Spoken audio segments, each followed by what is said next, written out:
So I planned on one of the videos coming out today to be one that was more edited, but then two moves happened in the NBA today and yesterday, so I want to talk about those over just some normal 2K gameplay. And also, weirdly enough, the last video I did in this format, which was the free agents you don't want to sign video, has actually done the best over like all my other videos over the week. Anyway, Avery Bradley. He's traded from the Celtics for Marcus Morris. The Celtics also included a second-round pick in this thing. As a Celtics fan, I loved Avery Bradley, loved his defense, his improvement offensively over the years, becoming a very good three-point shooter, as well as a guy who can sometimes have the ball in his hands and attack off the dribble.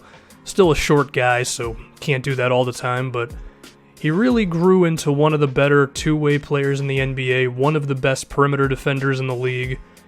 And I'm sure when he hits free agency, teams will be looking to pay him $15+ million a season to have him on their rosters. With all that being said, I'm pretty cool with the Celtics trading him because they pretty much had to do it. Here's the reality. When they signed Gordon Hayward, that pushed them right up to the salary cap. They're going to have to re-sign Isaiah Thomas after this season, and if you were going to keep Avery Bradley and you wanted to re-sign him as well, then you were going to get into the super luxury tax. And at that point, your ability to make moves is hindered. You can't really sign any free agents, or at least any that'll make some sort of an impact for you. And you don't want to go into the luxury tax for a team that is not contending for a championship. And if this team was just going to be what it is, well, before this trade, and then you just re-sign Bradley, I don't think this team was contending for a title. So I understand the move. And then getting Marcus Morris back in return for the Celtics, number one, he's making $5 million for the next 2 seasons, which is a huge bargain for him. So that saves you money, allows you to re-sign Isaiah Thomas. And then he is another guy who fits into the Celtics' army of small forwards / power forwards, I guess, who they feel can defend multiple positions, but then also shoot threes. I mean, I would assume their starting lineup for this season is now going to be Gordon Hayward, Jay Crowder, and Marcus Morris at the wing positions, and then Isaiah Thomas and Al Horford as your point guard and your center. That's a lineup that can do pretty much whatever you want to do offensively, because everyone has shown an ability to shoot in that one. I think the one question would be Marcus Morris. His three-point shooting and overall efficiency has been up and down his whole career. He's actually been most efficient when he hasn't been a starter, so maybe that'll just be something to make note of if he ends up starting the entire season for the Celtics. But still, between Gordon Hayward, Jay Crowder, Marcus Morris, and Al Horford, all of those guys can play defense. They can all switch and defend multiple positions, so if, off ball, the other team is running some sort of action for their shooting guard, and he gets a screen from the power forward, then Jay Crowder can switch onto the shooting guard, and Gordon Hayward can switch onto the 4, and from a size standpoint, you're still doing pretty okay. And then if we look at the second unit for them, you're going to have Marcus Smart as your backup point guard, who's another guy who can defend multiple positions, strong as hell. I mean, we all know that he defended Paul Millsap pretty well in the playoffs a couple years ago. A lot of time they have him at defending the small forward, and it's like, actually works out. You have Jaylen Brown, who is another guy who can do the switching among positions and has shown some ability as a ball handler. He definitely improved on that in the summer league, but he also committed 1 million turnovers. Maybe he's not ready to do that just yet.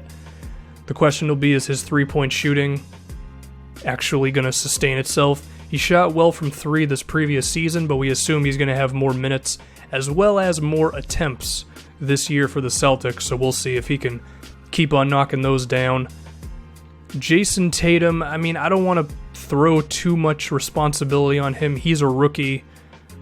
I've pretty much always stood packed in that rookies don't really make you that much better. But if Tatum can be at least okay on both sides of the floor, playing, 15 minutes a game, I think that's about all you can ask of him, unless he's just way better than a normal rookie is.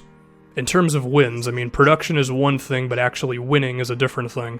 And then I guess Terry Rozier would be your other bench player.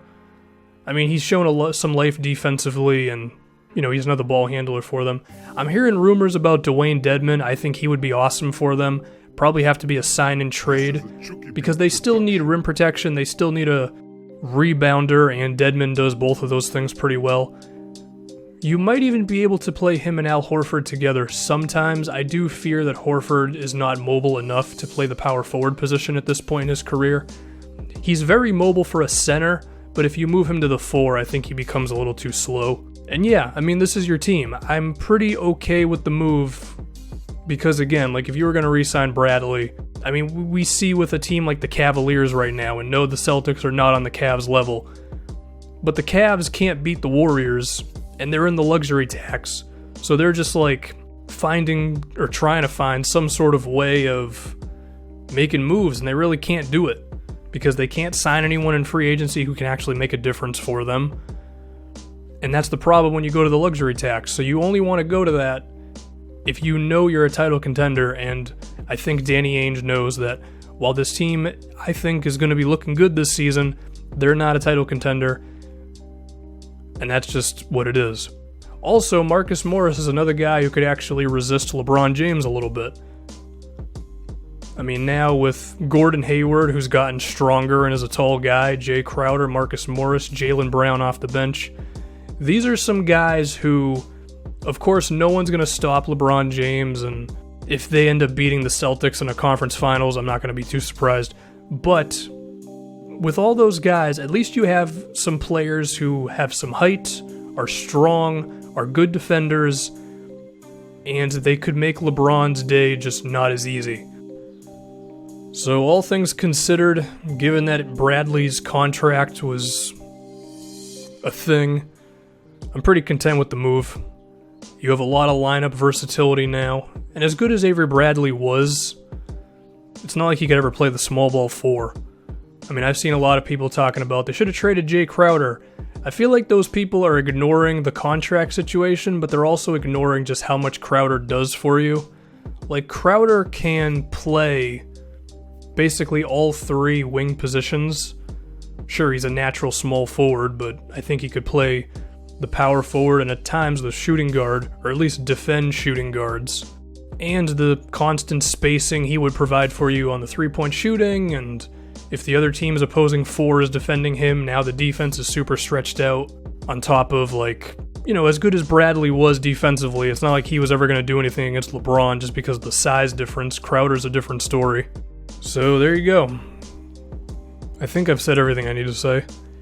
I do have some fears that Marcus Morris offensively is going to suck, just because he was pretty inefficient last season. He could not make his 3-pointers. Hopefully he's okay on there. I would trust Brad Stevens as well as the amount of shooters on this team to where he could find himself some good looks.